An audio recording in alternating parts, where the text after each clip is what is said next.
go. Good morning. All right. This is our first meetup in a little while. Darren and I have been on vacation, so it's nice to be back.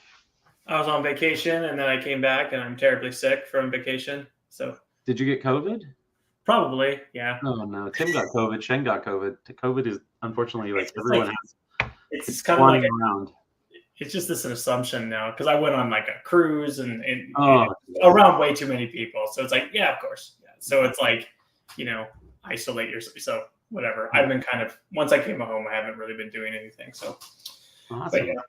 Well, this is going to be fun today. This is in today's meetup, we are going to be diving into the last couple releases of GPTScript 0.8 and 0.9, which really both focus on UX. They're really about how to bring the creation of agents into the hands of non-developers and people who are, want to use the platform to build their assistants, but maybe don't want to work in, in Visual Studio or work in the command line. So, Darren, what do you think? As an overview, maybe we can demo the actual UX, kind of show what we've built so far, and kind of walk through these two new releases, and then we're going to demonstrate building an actual assistant as part of the because there was two things. We created like an enhanced text, like from the CLI, because with GPTScript in I don't know which release, we started adding support for chat. Before, GPTScript was purely just automation, which is just like, you run it and you expect an output. But now we have we have the ability to chat and interact, which opens up a lot more interesting workflows and things. And so in the last two releases, 0.8 and 0.9, we created a new text version. Like from the CLI, it's a lot better chat interface. That's actually what I use kind of day to day, is the CLI, because I'm just a real CLI person. And then we're building out the UI. And it should get to the point, like, we just released this, so you'll see it should get to the point that like there's kind of no reason why you wouldn't just 100% do everything in the UI, because from doing things from like the kind of editing files manually and running it from the CLI the way I usually do things, it's actually a lot more cumbersome from the UI. So I'm pretty excited to show what we have, kind of where we're going with it and stuff like that. But we just released it. So I'll just show off the UI. And just as kind of a level set for anybody who's new, I mean, GPTScript at its core is a framework. It's open source. It's for building assistants and agents and AI-powered automation. It connects to models. It connects to systems and data, and it's geared around how users take a model, connect to some type of data or system, and then execute outputs and get the model to do projects for them. So, all right, let's go. Want to share your screen here? Let me share. Yeah, I should have already set this up. Just give me 1 second. I'm going to share it. Take your time. Okay, yeah. So we should have. There you go. Okay, so what we're going to do, let me just make a new directory here so I can demo. Okay, we're in a new directory. So the way that you run, so for anyone who doesn't, like, if you want to use a GPTScript, just install through Brew. It's actually just Brew install GPTScript. So pretty straightforward. It's just a CLI. So it's pretty much. So what we added is. Oops. Yeah. So what we added is basically this command line flag here, --UI. So it's pretty straightforward. Oh, that thing. So there's two ways you can launch this. You can just do --UI, and that just kind of gives you the default experience, or you can actually just point it to an existing script and you're going to run that one directly. But we're just going to go with kind of like the default flow here. So what's kind of interesting is what we did is the UI itself is actually packaged as a tool itself. Let me move that over. So when I ran that command, it takes a little bit to start up, but you can see it's doing a bunch of things where it's like we actually are dynamically downloading the UI and running npm and stuff like that. And so it's like we actually package the UI as a tool. So it's kind of cool, gratuitous use of technology, but I think it's fun.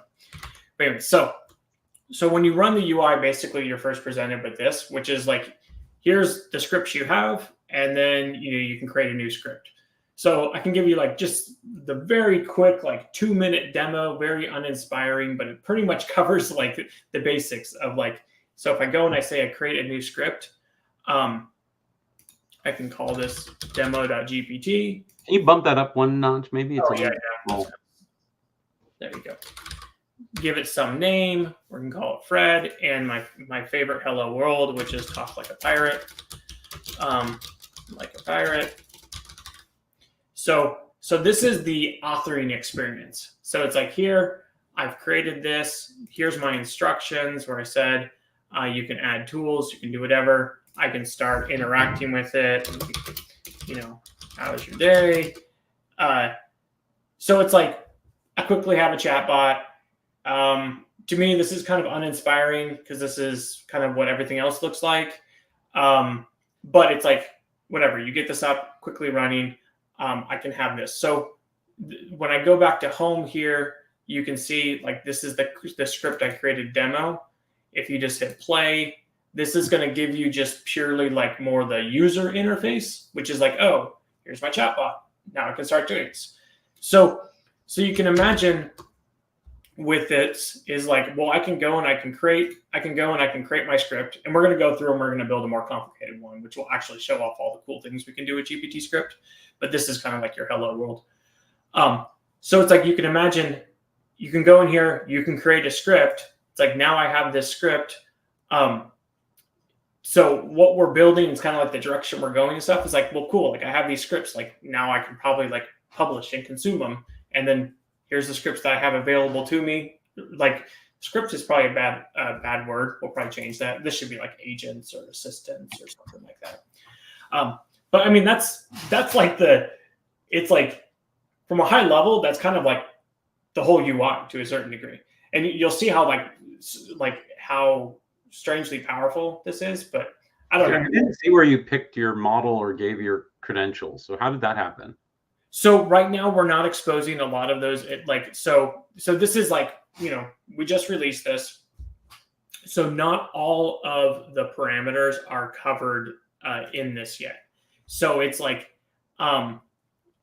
basically there would be more options here, like advanced options to pick the model. That's really basically it. Like there's not a lot, like, let me see if I can go to like. So if I had gone in though, at some point I had to pass through my credentials to use my, OpenAI. Well, so we do. Okay. So let's see. Let's because I already have credentials set up. Let me try to do it where I don't have any, and then let me just try to wipe this out and see what happens. Creds. Okay, yeah. So in theory, let me see what happens. I haven't. Oops. Yeah, that's not good. So the very first time, I don't think we have this like this work. The very first time you run GPTScript, it's going to ask you for a credential. But I don't think it's fully integrated into the UI yet. So I think that's kind of problems, because it's like if I just try to run something, let me just try to run like examples, hello world. The very first thing it's going to do is say like, oh, give me your API key. But let's say I've downloaded GPTScript, I launched the UI, and I try to use it. If I haven't done this part, it's not going to work. I'm going to have to go back here to the CLI. And yeah, I guess so. I didn't realize that. Like this is weird. This is a bug. Like we'll have to fix that. Maybe something Vince has already, or Craig's already done working on. Yeah. I'm sure okay. Because it should do when I'm trying to think if I can find a decent example of, because this is a weird situation where we're bootstrapping the tool, but within the UI itself, like if you launch a tool that needs credentials, it should prompt you, because I know the UI does support that, but I don't have an example like quickly I can show that's going to. Maybe if you've turned off your key, maybe if you try running something, wonder what happens in the AI. No, because it's going to do it right up front. Anyways, so. Okay. The credential stuff, yeah, I can't demo that super easily. I guess that kind of sucks. But okay. Oh wait, no, maybe I just broke something else. Oh no. So this is the same thing because I didn't put in the key. Hold on, let me just set up the key again. OpenAI. Yeah, and now if I run UI, it works. I don't know. I'm sure Donnie's watching this. Donnie, we got to fix that. I don't know. I'm not exactly sure why I did that. Because it should have prompted you for it or whatever. So okay, let's go back here. But so you're asking like, where do I pick like the model and whatnot? Yeah, it's like, so right now we kind of optimize this UX for the, I don't know, it's kind of like the basic use case. So yeah, we didn't put model in here, but it used, I don't know where it went. It used to be in here, but it's gone now, I guess, because the previous version had it. Okay. But it's so walk through those tools: basic tools, agent tools, and context tools. That's different. Yeah. In the script, you just pick tools. I just write a tool. What's the difference here in between these different types of tools? Yeah, so this is where like, so let's go through. And so, I mean, I can explain what these are, and it'll become a lot more obvious as like I go to build a chatbot. Okay. But so these are the basic things where it's like, this is where you can add tools to the, you can add tools to the assistant that you're building. And so right now you have to kind of know what they, like there's a bunch of built-in tools, there's third-party tools. You have to kind of know those. We don't have any cool stuff built in. Eventually what we're going to do is we're going to integrate in, or what we're working on is integrating in this whole tool site. So when I search here for tools or whatever, this tells me better tools. Like this will all be integrated into the UI, but like right now it's just a text field. So you have to know like what tools to type in here, so that kind of sucks. But this is, so the basic tools right now, this is just give a tool to the assistant so we can use it. These other features are kind of more advanced, and we'll get into those. Context tools is like where you're adding kind of additional dynamic information to the assistant. So it's more than just a tool. It might be a tool plus some contextual information, and I'll specifically be showing that. And then agent tools, this is super advanced because this is when you're getting into multi-agent things. So you can actually, like, if I go and I create, like what I'm going to create today is an agent. It's like, it's an assistant or an agent. We kind of use those interchangeably to a certain degree. It's an agent. So once I have that agent, what I could do is I could now create a new like GPT script that has multiple agents. So if I had already created 5 agents, I could go and I can add those like 5 agents in here. And now I have this group of agents, and those agents can all talk to each other. It's a very advanced use case. We're not going to get into doing this one, but this is like where people, the more bleeding edge, cool, like agentic applications where agents are talking to each other and stuff. So this is like pretty advanced stuff. Okay. So that's kind of, and then so for the tools here, you have to reference like a known tool or an external tool, but you can also just add a custom tool, which is here, you can now build a new tool that is going to be referenced by this tool. Okay. So again, we'll go through it and I'll kind of demo all this. All right. So let's go back to, okay. So let's see, does it default to the current? Okay. So we'll get into the workspace. Jared just asked a question. There is a workspace. It sets up a random directory. We'll use that in just a second. Okay. So let's go through it. Like, so what I wanted to do was I wanted to build an assistant for Go Releaser. So if anyone doesn't know, so what Go Releaser is it's a thing to build. Let me see. It's a thing to build Go projects. I use it extensively for like all of our projects. So let's say like GPTScript, there's a Go Releaser config file in here.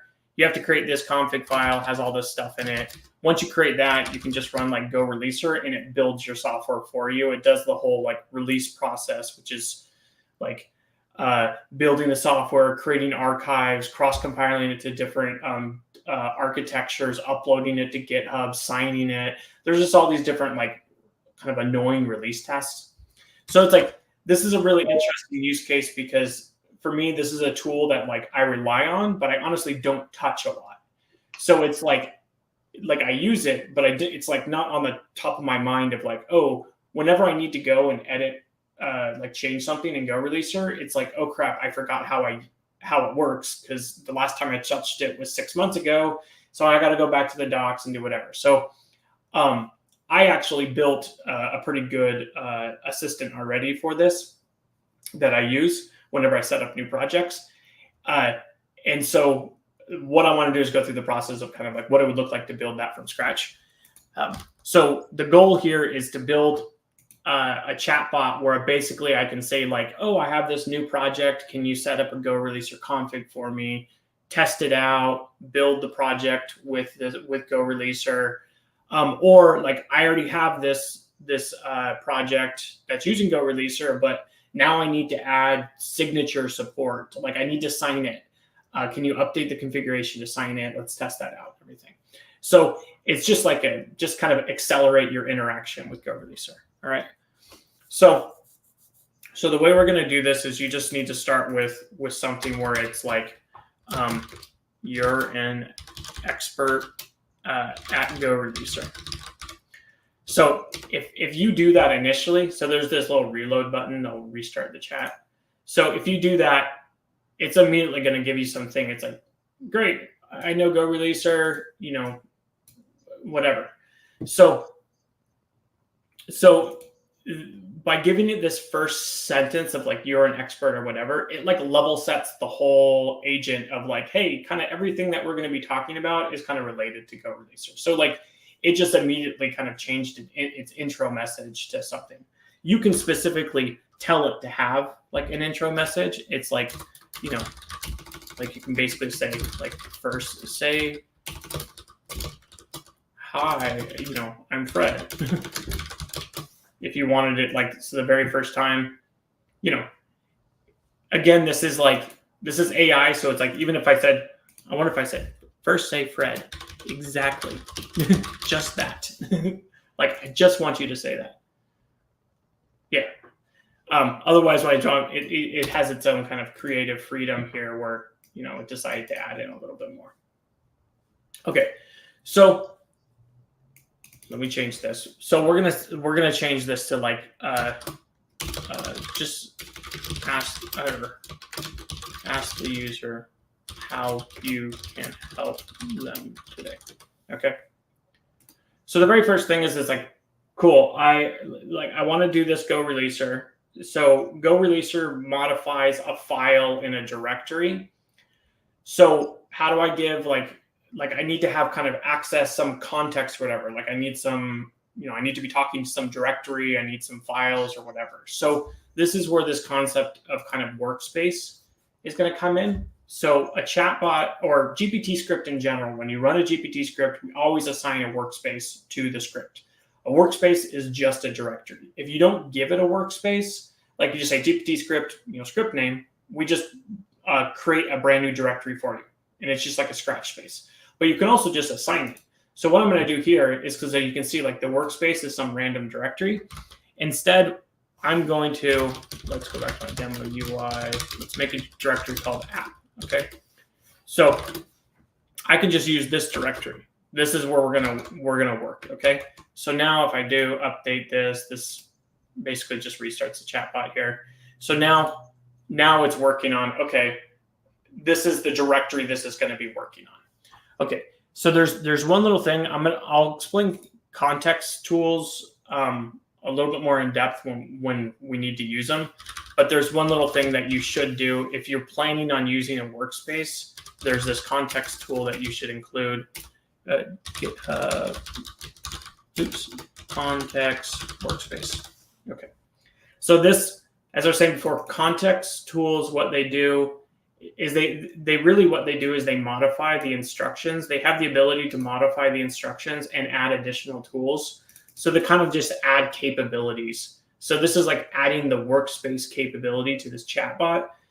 Because besides just having this directory available, like you also want to give it tools so it can access the directory. You also want to tell the LLM like, hey, you should use this directory. So when I do this, when I do this with this tool in here, whenever you have this message, you can click here and it says view stack trace. This is like the debug view. Okay. Oh, this is a UX thing that like drives me nuts. I forget. You have to hit plus. Like we'll fix that. It doesn't actually get used unless you hit plus. Okay. So let me go back here. When I view stack trace, this is like the internal details of what just happened.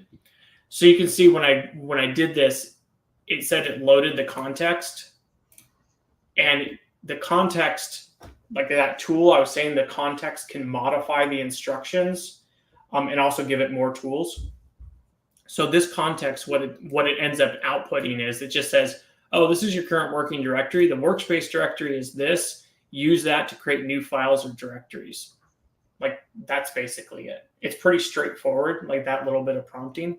You can actually go and if you want to see like in detail how this workspace, how it works under the hood. I mean, I'll show you the whole thing. It's really simple.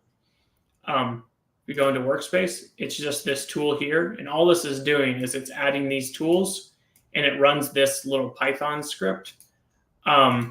And the Python script, it looks more complicated than it is because initially it was a shell script and it was very straightforward, but shell scripts don't work on Windows. We're adding support for shell script on Windows, so I don't have to do this. So I wrote it as a Python script and then it looks more complicated, but it just basically prints out that message that I showed you.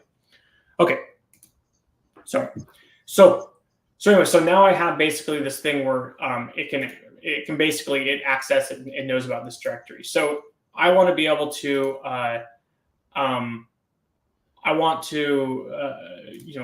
create a Go releaser config. So the very first thing is I need a sample application. So we'll just tell it to create one. It's like, can you create a sample Go, like a sample main.go in the workspace? Let's just see what it does. Okay. So you can see the very first thing that happened here, it says proceed with running. So by default, we won't perform any actions like do modifying calls and stuff like that without you confirming. So it's like you can say allow all, and then you just allow all writes going forward. Right now I'm just saying, okay, I'll allow that. Okay, so this went and it created like a simple main.go. If I go back to my workspace, I can see, yeah, it's there. We'll add support so you can actually open up the files. But if I just go, since I didn't really ask for anything, it just printed like a hello world. Like I could say like something like actually can you make that a simple web server? Let's see what it does. So let's see. Yeah, so this, whatever, I created a web server that's slightly more interesting. We'll go back. Nah, I like the old one. Let's see what it does. I'm like the most lazy person when talking to the chat. Like I don't try to give it like very good commands. I just give it like I've had more fun basically. Yeah, see that worked. I just said like I like the old one. It went back to the old one, right? Like I'm just so lazy when I talk to AI. So okay, so now we've got an application. So the next thing is it's like, okay, can you create a Go releaser config? Releaser, man, well, whatever, config for this file. Typos are fully accepted. Or I don't even know why I said file, program, or whatever. So the thing is, it's like, so that went and created this. Like, that's kind of like a crappy user experience. Like, I don't really like that, where it's like, oh, like I asked it to create it, but it just went and wrote it. So this is where you start things where it's like, as I'm interacting with the chatbot, like as I'm developing it, it's like, I don't really like I want you to behave this way. Like, don't, like if the user is saying like modify the file, don't just go and write it. Can you like prompt them first? So what I typically do is like, the way I'll structure this is, I start with some intro thing of like, this is who you are. And then I just give it some rules.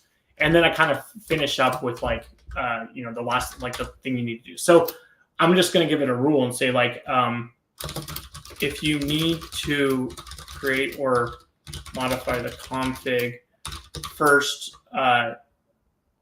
show it to the user and ask if it looks okay. Okay, so we'll just try something like that. So what I'm going to do now, let me delete, because that went and created this Go releaser config, right? I'm going to delete that, and we'll try this again. We'll ask the same thing. Okay, so we'll just say create a new Go releaser config for my app. Let's see what it does. Right.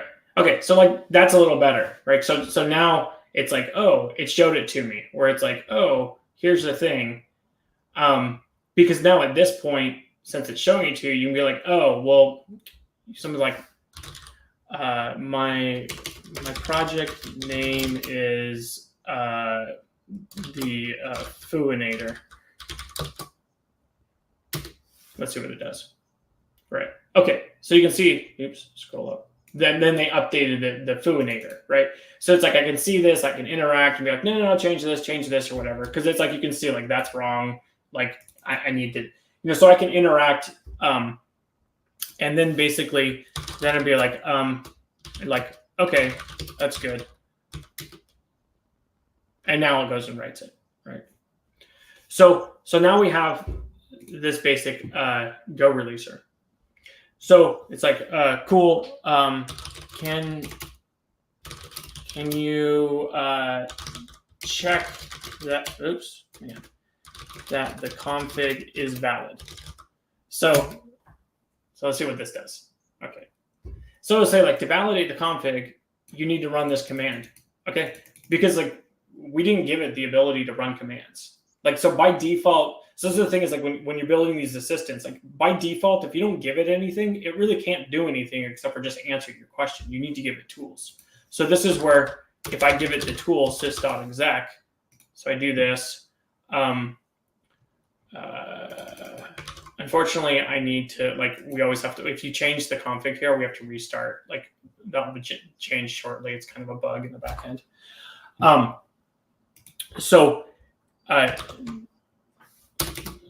It has no context of the previous conversation. Let's see what it does. So now I say, okay, can you check that the config is valid? Okay, so you might be wondering, it's like, how the heck did it even know that, because I restarted this whole conversation, so it doesn't have any context, right? But if I go back, remember before we set up this workspace context, and so this workspace context, this is poorly formatted. There should be new lines in here, but it says the workspace contains the following files and directories.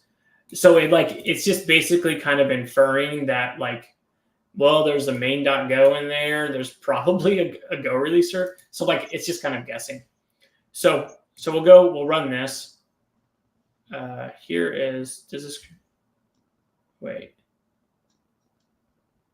Here is a current, did it run the command? No, run check. Let's see. Right. Okay. So this went, and you can see it says oh, it looks like the configuration file is using an outdated version 0, and this only supports version 2. So this is kind of an interesting use case because it appears, I don't know a lot about Go Releaser, but Go Releaser 2 I think is relatively new. So the AI has been trained on the wealth of knowledge which is out there, which is largely for Go Releaser 1.0 or the 1X series, not 2. So when I didn't give it any information, it just defaulted to 1. But it's well, no, I apparently have Go Releaser 2 installed. And so you need to be so this is a situation where the default behavior of the LLM is not good. So we need to now get it to do the right thing. So the first thing you can do is, let's see. So what I figured out, so with Go Releaser, let me go back here, is what's pretty cool is Go Releaser has this in here where you say JSON schema.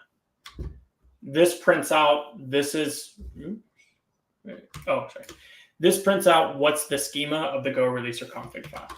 So what I want to do is I want to configure the LLM to know that this is specifically, we want to work with Go releaser 2, but then also the schema. Okay, so you can just go in here and just like with a, just some text, you say, you can say something like that. You only know Go, or all config should be Go releaser 2 compatible. So you can do something like that. But the problem here is like, I don't know how well it knows Go releaser 2. In fact, it doesn't seem to know it like just out of the box very well. So this is where like I want to give it a schema. So this is where you can start seeing the power of kind of the context tools, is because I want to basically dynamically generate information. Like, so ideally what I want is I want to say like the Go releaser YAML JSON schema is ... Like that's what I want to put in there, but like that's kind of annoying. So I like copy and paste that or whatever, because I can just get it from the output of the command. So instead of adding it kind of manually in a static form, I can use a context tool, which will dynamically grab the information. So like you could be really smart in your context tool and say like, look at the current directory or what's in the workspace. If they're currently using version 1 and they have the version 1 CLI or whatever, then we're going to inform the user on only version 1. Or if they're using version 2, then here's how you use version 2. We're just going to hard code it effectively version 2. So what I want to do is I'm going to build now a context tool. So in here, I can just say, okay, I'm going to build a brand new tool. So if you look at these fields, you'll see like the fields here, they're exactly the same as the fields here. So like a tool is just like, it's actually the same thing. We can just kind of call it. And so what I can do in this tool is we'll give it, and we're going to call this schema. And so I can use AI and I can say, okay, print the current JSON schema for Go releaser by running whatever that command is, Go releaser JSON schema. Okay. And since I'm telling it to run a command, I need to give it sys.exec. So this tool itself has the ability to run external commands. Okay, so now that I've created this tool here, I don't want it in basic tools. I want to add it here in the context tools. So now if I run this, this is probably going to take. Okay, you can see, so immediately when I run it, it's trying to run Go releaser JSON schema. Okay, so this actually will probably take a pretty long time to run. So because it's going to print out this whole long schema, which it then passes that whole long schema to OpenAI, which then basically echoes it back because it's a tool call. And this is pretty slow. So what we can do is this will work. You'll see like when this is done, it runs once. The second time I run it, we do caching. So the second time it'll be instant. Like it won't be this slow. But this is still kind of like a,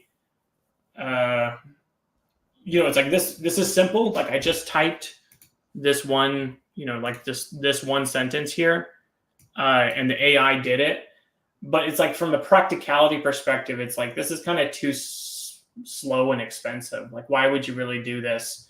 Because all I'm trying to do is just get the output of this, right? So you can see it's still running. Like I tried this before and it was like a surprisingly slow because it's a lot of tokens or whatever. So what we can do instead, I was hoping it would finish by the time I was done talking because I wanted to show the caching. Oh yeah, there you go. Okay, so you can see it ran this tool when it loaded the schema. It produced this this whole schema here, blah, blah, blah, blah, blah, blah, blah, blah. So now that the AI has access to the schema, so it should make config files that are much better. But as I was saying, it's kind of slow and ridiculous to do that. So like when I restart, it says that. So you can see it like immediately went through. That's because all the caching under the hood in GPTScript. So now that at this point, once it's cached, it's not going to use a bunch of tokens and stuff. But let's kind of optimize this just a little bit. And what we'll do is I can, instead of writing, an AI instruction, I can just put a shell script in here, or I could run Python or whatever. And here I'm just going to say echo the JSON schema of the go releaser.yaml is as follows. Okay. And then I just run go releaser -- JSON. Oh wait, what was it? JSON schema. I'm going to purposely put a typo in there. Let's just try this. Okay, boom. So you can see, like, if I screw that up or whatever, it's like, oh, it messes up. Okay. So this is the whole fun of like troubleshooting stuff. So now you can see, so here, instead of using AI and it was simple and fun, it's like, well, that was kind of not practical. Let me just fall back to a more traditional approach, use some code or scripting or whatever. And now it's cheaper and a little bit faster. Okay. Okay. So it's like now when I run this, it now has, as I said before, like we loaded the workspace context, we loaded the schema context. So now it has this JSON schema. So in theory, it should produce a better file. I know this is not actually going to completely work because it ends up producing a good file. And I'm just going to kind of go through this because this is going longer than I thought it would. Talking way too much. I already know this is going to fail because it does a good job of matching the schema, except for some strange reason, it doesn't always put the version 2 in there. You have to have this version 2. So you have to put basically a rule, like you basically have to tell it, ensure there is always the version 2 line in the config. Okay, so let's try this. Let's see if this is going to work now. So what we're going to do, let me delete that, and we're going to ask it again, like create a sample go releaser config or for my app. Let's see if this does a decent job. Okay, yeah. So it put the version 2 in there because I knew it was going to screw that up. Since I just said sample, it didn't like it gave me a sample, which is like it put in a bunch of like arbitrary garbage, right? So which is interesting. If you do this instead, it says that I'd like to create a go releaser config for my app. Let's see what it does. Okay. Oh no, it wasn't better. Like before, that kind of sucks. Before, like when I would ask it something like that, I can probably tweak the prompting or whatever, because you can get it to, instead of just spit out the config, you can ask just like, I mean, I can try it, I guess. Before creating a new config from scratch, ask the user first the various required parameters, because it knows what is required from the schema. Let's see. Okay. Let's see what it does now.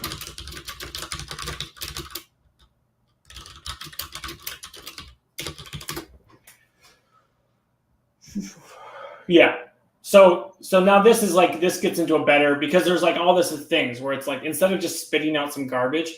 So like, this is the thing. It's like, this is how you develop these things. You give it a personality, you refine it, because it's like, well, the first approach, we're just spitting out some config, is not necessarily bad. It's actually what I prefer, because it shows me some config and I just read it. And then I just start saying, nah, change that, change that. Like, I don't like to read all this text and talk so much, but this is more user friendly, where it's like, oh, well, I need to know these things. Can you tell me what your project is? Can you tell? So you can I change. assume you could tell it to ask them one at a time as well. Yeah. So you can like I can try this. Well, let's see this thing. If you need to ask for multiple things, do it one at a time. Let's see if it does that. Because you can. I know when Bill creates chatbots, he always likes to have them more interactive like this, and I'm lazy. Like create a config for. We really need like up arrow. Let's see if it does it. Well, it didn't ask them one at a time. Oh, let's see. No, it didn't. Because what's interesting with GPT-4 is it seems to want to basically, it has this kind of default behavior where it basically will kind of create a plan and then start executing the plan. So it tends to do this where it's like, okay, this is what I'm going to do. And it gives you an overview of what it's going to do. And then it's like, okay, now we're going to start doing it, which is a really cool default behavior. Like this is like the subtleties of like why GPT-4 is quite good is like the kind of personality, the fine tuning and stuff is very well tuned to be this helpful assistant. Whereas a lot of like the open source models are not, like they don't have this refinement or whatever. So it's kind of just by default. But anyway, so it did do it. It's going to ask me, well, let's see. Let's see if it follows up with a question too. Yeah. So then, that's good. Yeah, whatever. Right. So now this is what I don't like. I find this obnoxious. Where it's like, oh my gosh, like how many, like.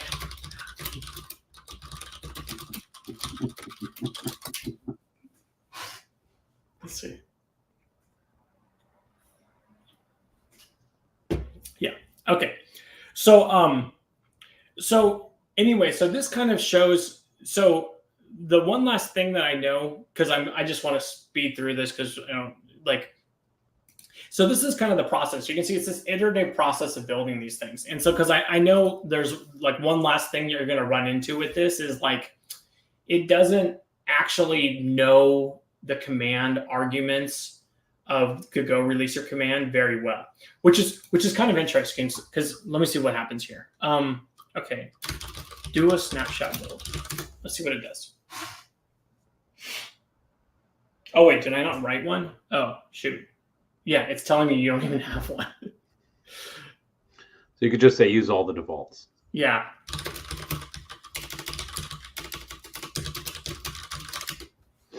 Okay, so let's see. We'll get one.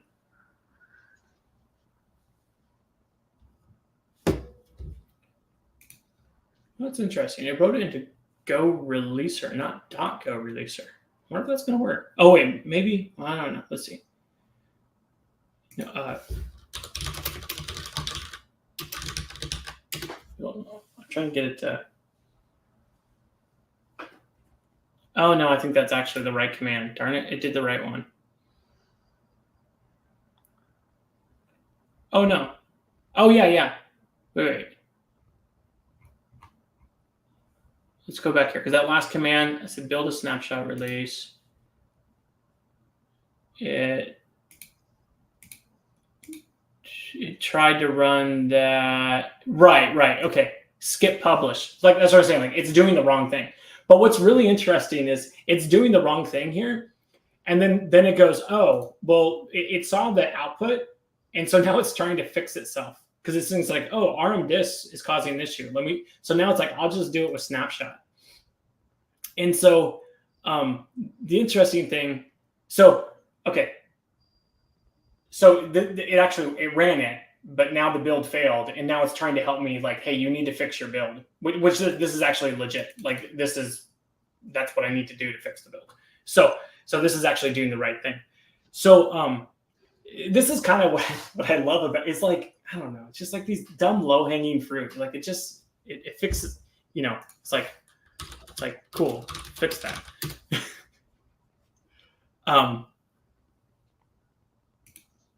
Anyhow, so the last thing to kind of make this much better is I really do need to create like another context tool called help.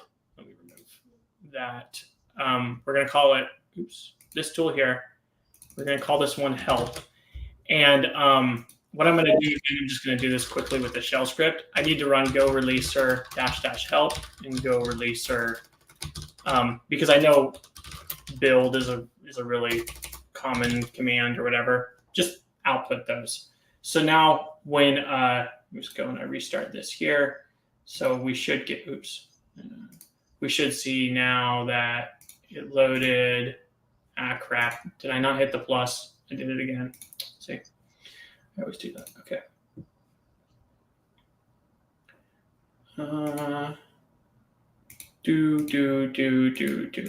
Okay, loaded the plus. Yeah, so like this outputs, like we need to format this with having the new lines and all this stuff. But this gives it the output. So like hopefully run a snapshot build. Let's see if it just does the right thing now. Right. So now I think that's right. I hope so. Yep. So it did the right thing. So this is actually legitimate. It's like, well, the disk directory is already there. It's on empty. You need to use the clean command, you know, and so, you know, you could further prompt it and say like, I just always do clean, you know, like, but anyways, so when I'm done with this whole thing, so you can see like I've gone, I built this, you know, I fooled around with this. This took us 40 minutes to build this. You can keep hacking on it, make it better. But like once you have it, then someone can just go in and, you know, run this thing and they can just start using this assistant. And so I've done everything in the UI here, but this is kind of like the beauty of GPTScript. It's like, what have I done? What have I actually created at the end of the day? I created this text file, right? This is the whole GPTScript, right? So we spent the last 40 minutes creating this. But so now I have this GPTScript and I can now just take this GPTScript, I can put it up on GitHub, and then I can share it with someone else and they can run it, you know, as, you know, blah, blah, blah, you know, go release your thing. So it's like, you can just put it up on GitHub, share it. So it's like, I don't know. I think it's cool. It's fun. So it's because it's like all of that. And like at the end of the day, it's just this simple thing. Like, this is what I always tell people is like, when you're done and you've actually created something that's useful with GPTScript, it's almost like underwhelming of like, oh, like that was it? Really? But because it's like, it's not much at the end of the day, but like, that's it. Like that's the whole thing.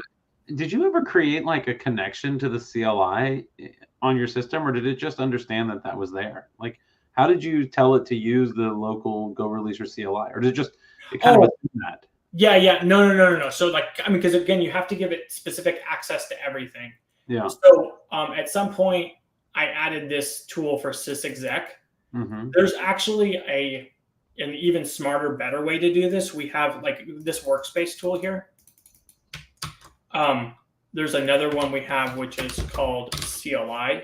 This is actually a better way to do it because what this does is it's a little smarter in that it gives the sysexec, but it also tries to detect what the operating system is to know if you're on Windows, Mac, or Linux, because the commands are going to be slightly different. So again, like the context tools are kind of like, you know, they to a certain degree, they like add capabilities beyond just like a raw tool of like, look, you can do this. It's like a tool plus additional instructions. So it just, you know, it's like a superpower.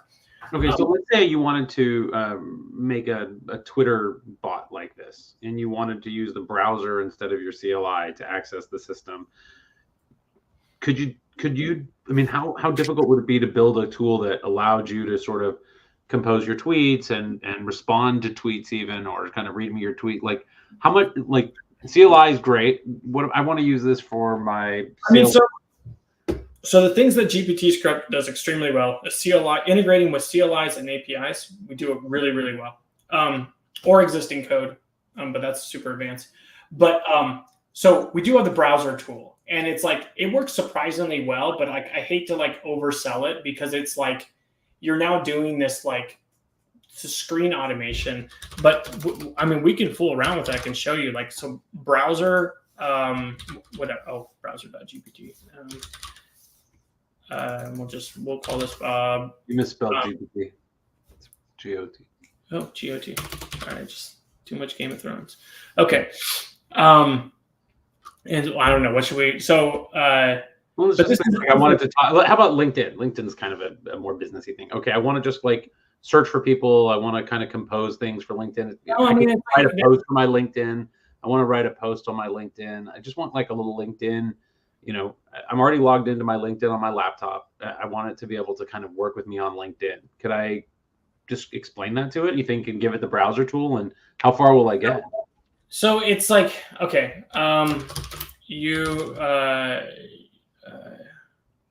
what did I say?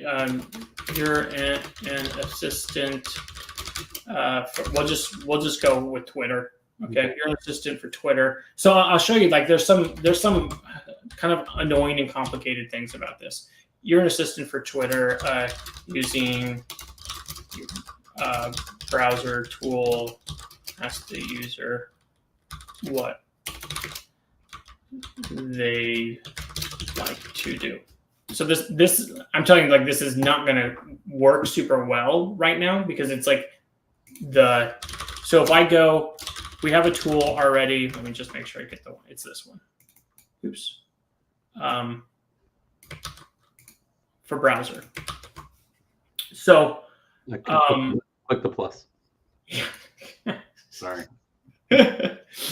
Okay, so but the thing is like, it's like you've given it a browser, so it's like, I don't know, what would you like, what would you let's tweet let's just like tweet, hi from GPT.